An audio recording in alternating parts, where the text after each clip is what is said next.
Ahad Qayumni kinolari hammasi shunaqa ekanmi deymanda. Qaynotamni sevib qoldim. Qaynotam menga yomon ko'zi bilan qaradi. Tug'ilgan kunda otasini kiyimidan uyalgan qiz, qizidan uyalgan ota, ikkinchi ayol, qaynonam meni urib bolamni tushirib yubordi. O'gay akasiga tuhmat qilgan singil, qalb ko'zi, mardikor ota, mardikor kelin, otasini xor qilgan farzand, kelin oq qilgan qaynona, onasidan nafratlangan bola,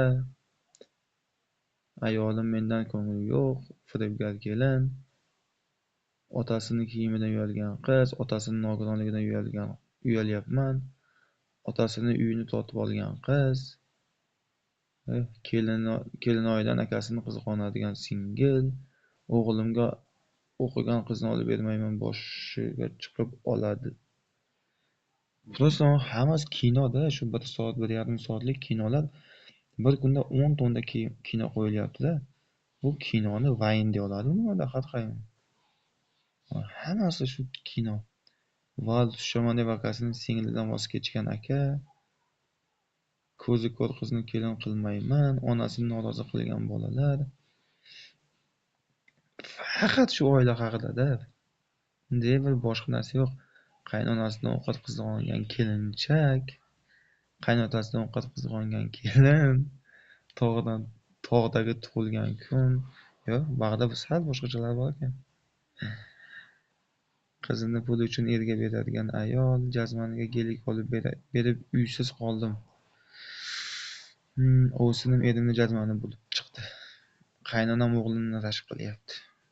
Qaynotasi bilan til biriktirgan kelin. Ijaraga chiqqan kuyov.